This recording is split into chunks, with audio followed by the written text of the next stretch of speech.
Bəzən tarixə baxmadan ya da bankanın formasına fikir vermədən aldığımız və ya evdə hazırladığımız konservlər orqanizmimiz üçün təhlükəli ola bilər. Zəhərlənmə halları xüsusilə botulizm kimi ciddi xəstəliklərlə nəticələnə bilər.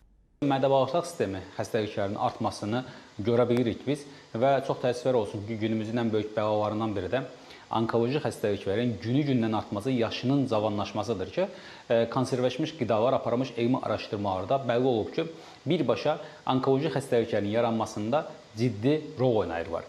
Yəni, bəzi konservləşmiş qidalar var ki, bunlar tərkibində kimyəvi maddələr təsirindən bədənimizdə olan pro-onkogen dediyimiz, yəni onkologiya öncəsi hüceyrəli genlər var ki, onları aktivləşdirərək onkoloji hüceyrələrə çevirirlər ki, ona görə də bugün əslində konservləşdirilmiş qidaların alarkən, istifadə edərkən bir çox meyara diqqət edilməlidir. Konserv alarkən etiket məlumatlarını oxumaq mütləqdir. Zəhərlənmə halının yaşanmaması üçün qabda hər hansı bir qüsurun olub-olmamasına diqqət göstərilməlidir. Konserv evdə hazırlanırsa, sterilizasiya qaydalarına əməl edilməlidir. Saxlanma şəraiti və saxlanma müddətinə də ciddi yanaşılmalıdır.